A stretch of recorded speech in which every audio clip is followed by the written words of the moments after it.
Many books have been written, many words spoke.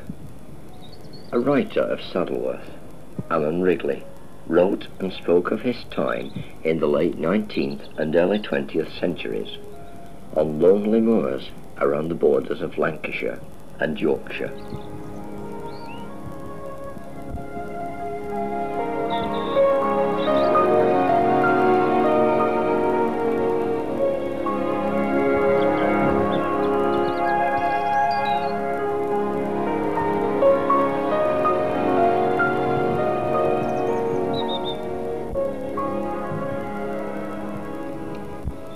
I've often tramped alone up the dreary road, Bereshworth Moor, and when I came in sight at Ram's Head, I always felt I owed my thanks to the man who nailed the first signboard over his door.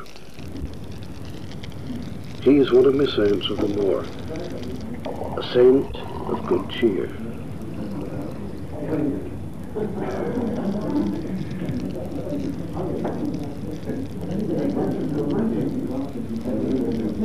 Thou eagle-winged spirit, the wild and the free, how often I think what a life it would be to leap the green hedges as lightly as thee, unfettered by care.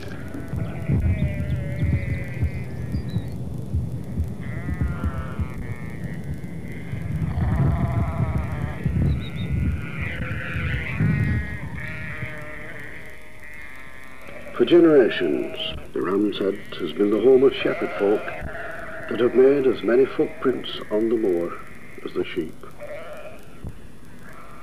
And when one of the breed added an inn to the farm, he was said to have let the devil into the house.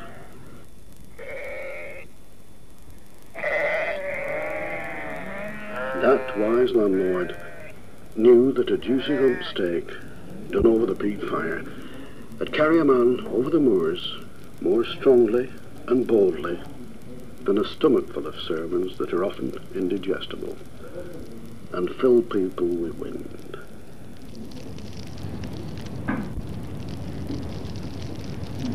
I was born on the cold, bleak hills in the years when life was stern, when times were bad and work was scarce, and wages were hard to earn.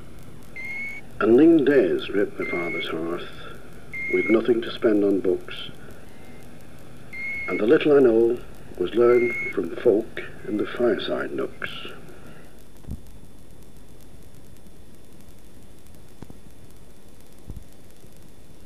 When I was a youngster, we lived in a little hamlet that stands on a crooked hillside lane. There were 8 houses, all stone built, with stone roofs and mullioned windows.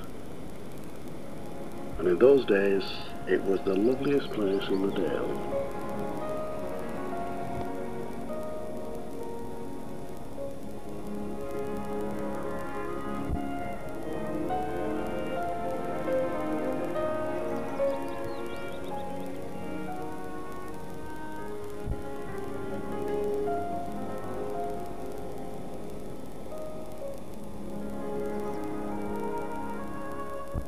When Ammon left school at the age of 9, he went to work half-time in the mill.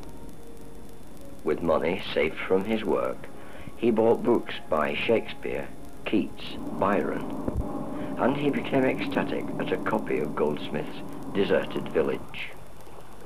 As soon as I had read The Deserted Village, I began to write verse.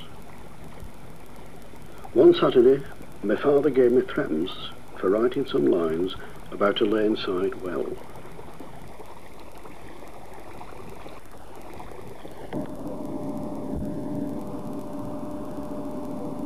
Ammon's father worked for a time at the mill at Denshaw, which Ammon described as a hellhole.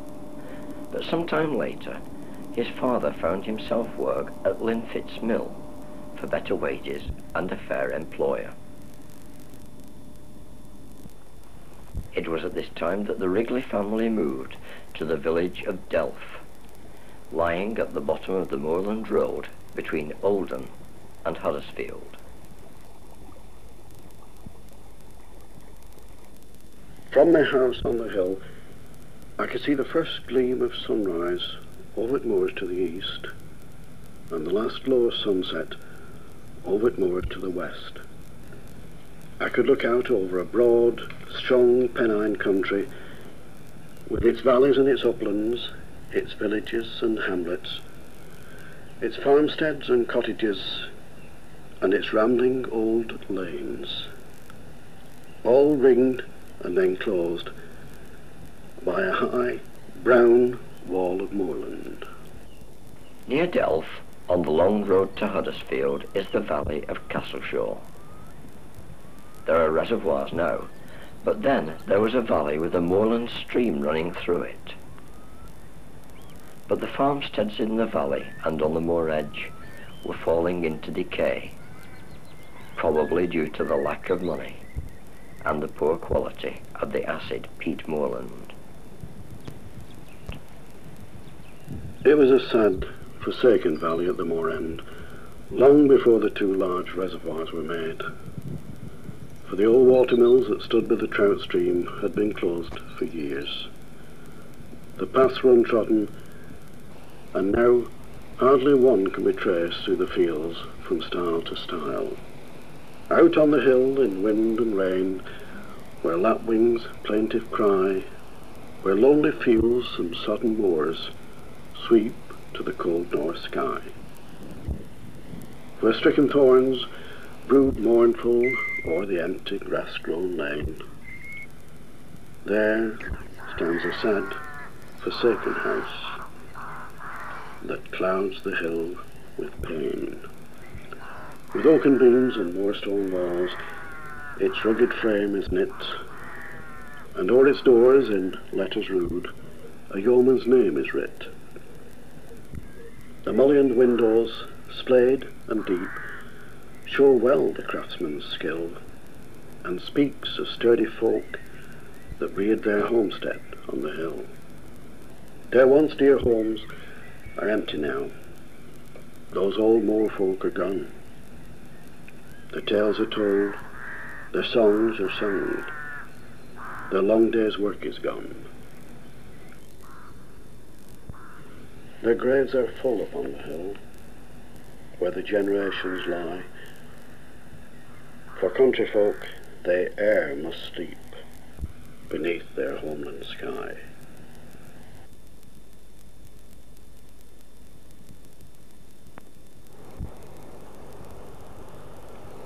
The mills, farmsteads and cottages were demolished during the construction of the reservoirs.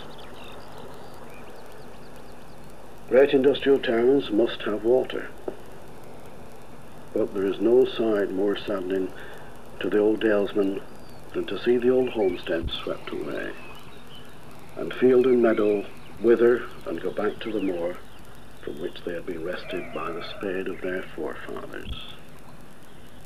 So came the end of an era for Ammon and his family, as the Irish navvies came and built the Castleshaw reservoirs and changed the landscape forever.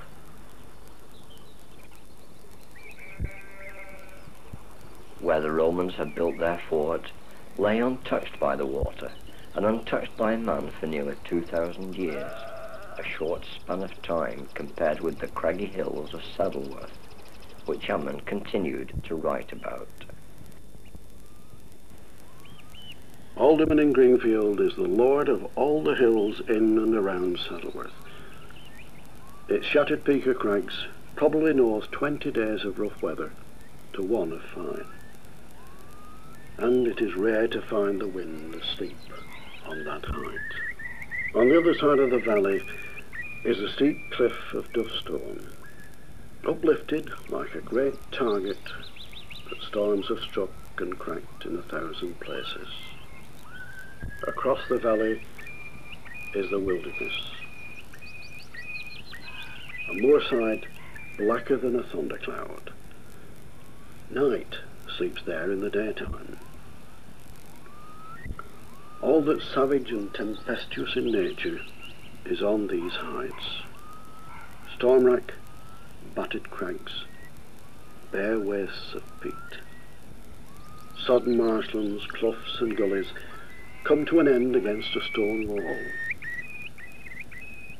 Over that wall is contrast. All that's calm and restful.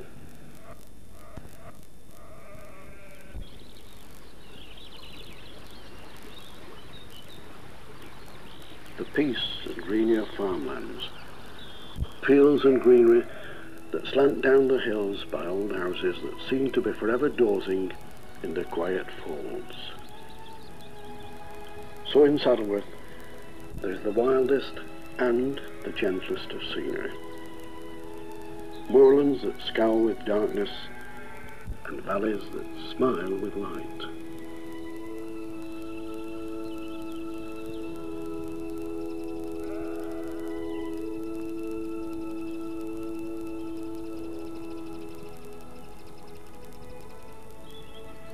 In 1890, Ammon married Emily Hudson, and she bore him 4 children.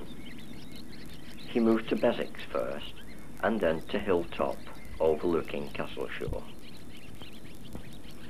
Among Ammon's friends were lords, knights, MPs, bishops, chief constables, parsons, dialect poets, gamekeepers, and shepherds.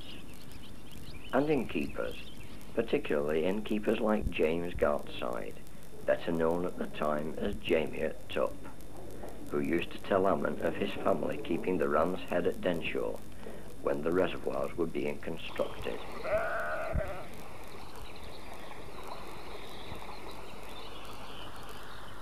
It's said that the Ram's Head stands on the site of an ancient stone cross where timid travellers went down on their knees, clasped their hands and prayed to heaven for a safe journey over the moors.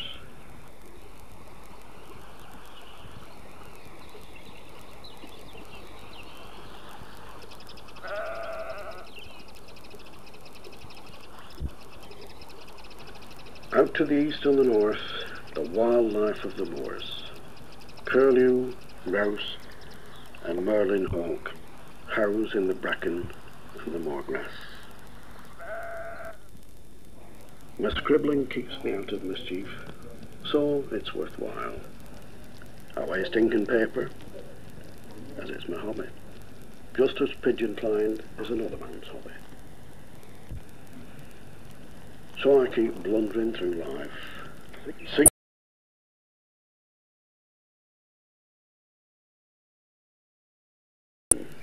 and new butter and eggs in the pantry.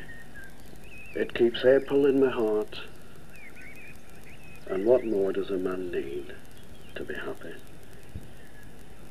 Whene'er I drink old Friesland ale, drawn from a big brown bottle, I feel as if a summer morn were running down my throttle. A pint of sunshine at a swipe, all sparkle, grip and metal. There's nothing like old homebrewed ale for keeping folky fettle.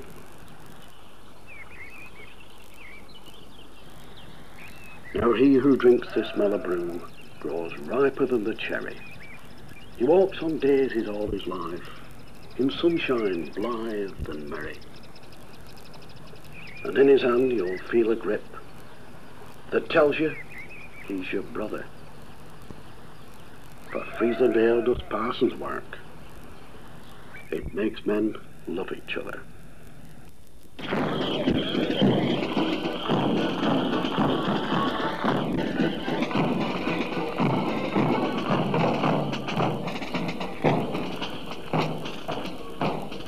The Old Town Wakes was a home festival and the gathering together of relations and friends. There were rush cards, ketlock cards, and gaily festooned garlands at every lane end. There were old-fashioned merrymakings in village and hamlet.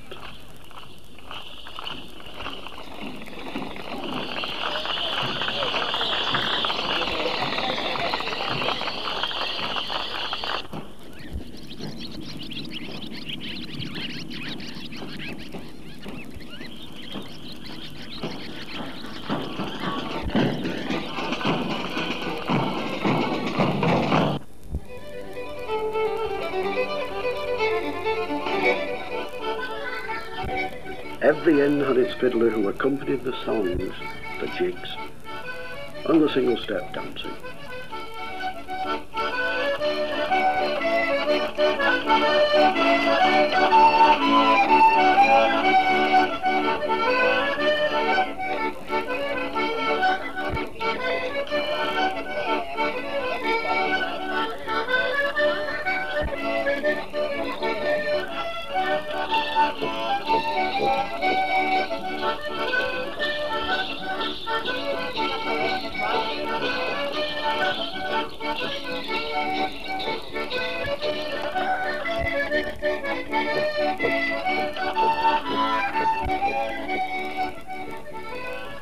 In some districts, the annual holiday is still called the Rush Bearing, but only the name remains.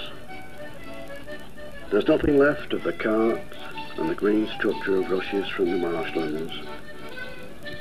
No sound of flutes and kettle drums, no cheering crowds, no gaily costumed lads and lasses dancing at evening through the village street. All things flourish for a time and then decay.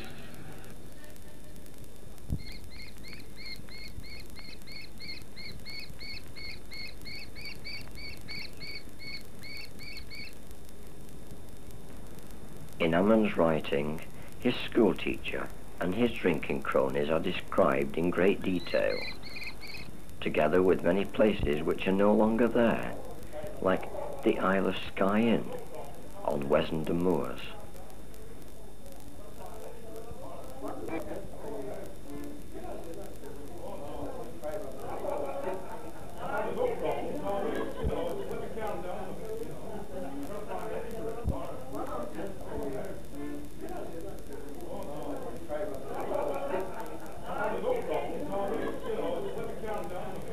On lighting my pipe, I remembered that I had to cross the rough miles of moorland to the Great Western Inn on the Stanley Road.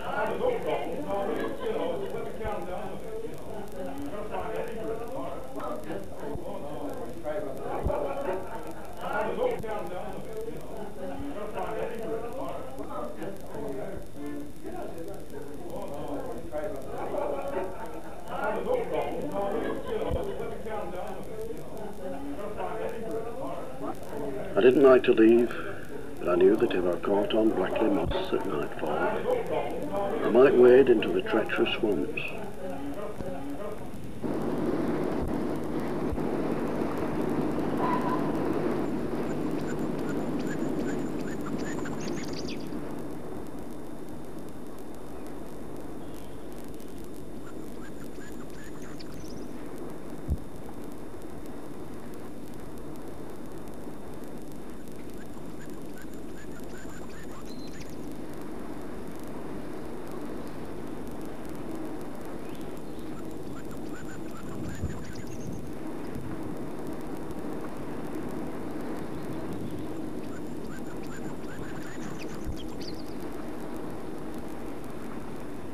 I went over Shining Clough and along the moor top.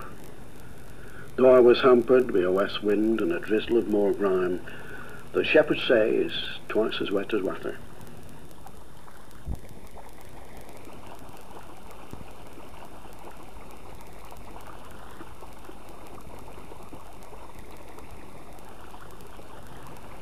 I want neither wireless nor gramophone. There's music enough for me in the joyous laughter of lads and lasses on the Ettlebonny Road in the summer, in the call of the cuckoo from Crompton Moor, in song at lark above the high meadows at Mantley, and in song of the thrush down Ramsclough.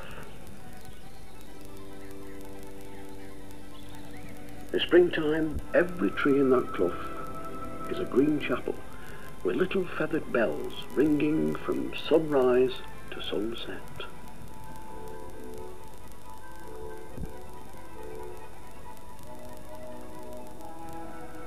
When I praised Grange's bar to my teetotal friends, they scoffed and said that men go there to sit in inn corners and jingle glasses. But those friends do not know that a wind brings a brand of champagne from the Yorkshire moors that's richer than any ale that can be drawn from a brewery barrel. It fills the great cups or valleys of Friarmere and brims over sparkling at Grange Bar. A man can get a skinful of the earth's goodness and go to bed with the freshness of the hilly fields breathing through his sleep all night. So I said to my friends, why go to Blackpool or anywhere else when they can be wind-blown, sun-browned and braced up on the hills at Grange Bar? You cannot help what your ancestors gave you, neither can I. But I have reason to be thankful for what mine gave me. They gave me a great and unfaltering love for the simple life, for the homely folk of the hamlets and the lanes, and for the quiet and lonely places among the hills.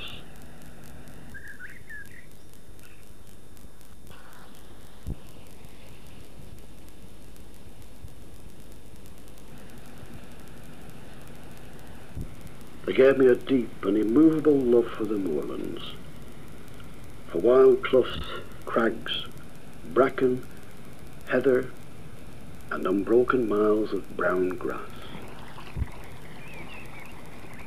They gave me a love for trees and flowers and wild birds, and for all little things that live in fields, pools, and running waters. Whatever I have writ is writ, whether it be blessed or cursed.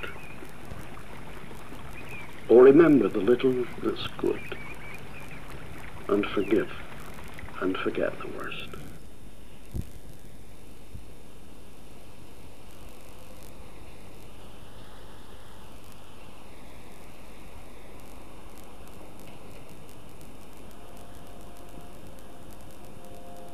The ashes of Ammon Wrigley were scattered near the dinner stone on Millstone Edge on the 14th of September 1946.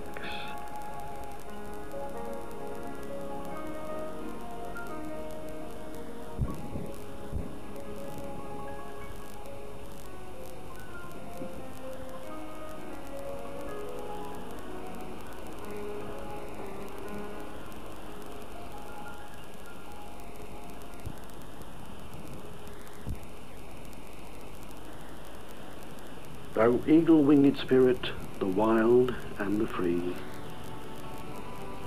how often I think what a life it would be to leap the green hedges as lightly as thee, unfettered by care.